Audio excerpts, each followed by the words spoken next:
चतुर स्त्री और राजा का अहंकार, एक प्रेरणादायक, रहस्य और बुद्धिमानी से भरी कहानी बहुत समय पहले की बात है।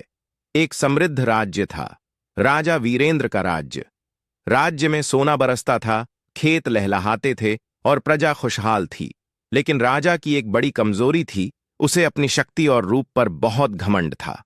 उसे लगता था कि राज्य की हर स्त्री उस पर मोहित है और कोई भी उसकी इच्छा के विरुद्ध नहीं जा सकती। राजा की यही आदत धीरे धीरे हवस नहीं बल्कि अहंकार बन चुकी थी। एक साधारण स्त्री पर असाधारण बुद्धि उसी राज्य के एक छोटे से गांव में रहती थी माधवी।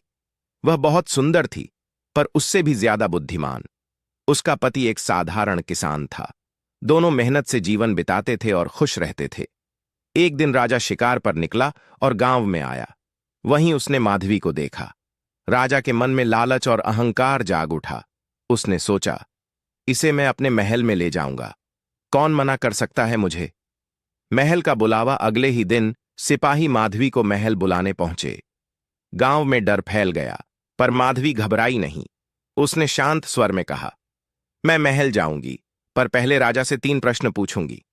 सिपाहियों ने यह बात राजा तक पहुंचा दी। राजा मुस्कुराया, एक स्त्री मुझे प्रश्न पूछेगी? ठीक है, आने दो। दरबार में बुद्धि की परीक्षा। माधवी दरबार में पहुंची। राजा ने उसे घमंड से देखा और बोला, तुम जानती हो मैं क्या चाहता हूं? माधवी ने झुककर कहा, महाराज, मैं आपके सामने 3 प्रश्न रखती हूं। यदि आप उनका उत्तर दे दें तो मैं आपकी हर इच्छा मान लूंगी। दरबार सन्न रह गया। राजा ने चुनौती स्वीकार की। पहला प्रश्न, राजा की सबसे बड़ी ताकत क्या है? राजा बोला, मेरी सेना और मेरा अधिकार। माधवी मुस्कुराई, नहीं महाराज, राजा की सबसे बड़ी ताकत उसकी प्रजा का विश्वास है। दरबारियों ने सिर हिलाया। दूसरा प्रश्न, राजा की सबसे बड़ी कमजोरी क्या है? राजा कुछ पल चुप रहा। माधवी ने स्वयं उत्तर दिया, अहंकार। क्योंकि जब राजा स्वयं को कानून से ऊपर समझने लगे तभी उसका पतन शुरू होता है। दरबार में सन्नाटा छा गया। तीसरा प्रश्न, यदि कोई राजा अपनी प्रजा की इज्जत छीन ले तो क्या वह राजा कहलाने योग्य है? अब राजा का चेहरा उतर गया। उसे अपनी गलती का एहसास हुआ। परिवर्तन। राजा कुछ देर तक मौन रहा। फिर उसने सिंहासन से उतरकर कहा, माधवी, आज तुमने मुझे आईना दिखाया है। राजा होना अधिकार नहीं, जिम्मेदारी है।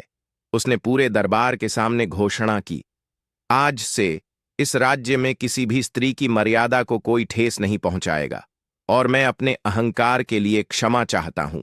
गांव में यह खबर फैलते ही खुशी की लहर दौड़ गई। माधवी अपने पति के साथ सम्मान के साथ घर लौटी। कहानी की सीख, बुद्धि और साहस किसी भी शक्ति से बड़े होते हैं। जो अपने अधिकार का गलत उपयोग करता है उसका घमंड एक दिन टूट ही जाता है।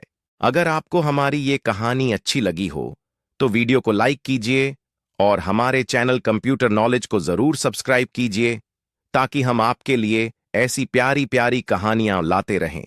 तो मिलते हैं नेक्स्ट वीडियो में। तब तक के लिए जय हिंद, जय भारत।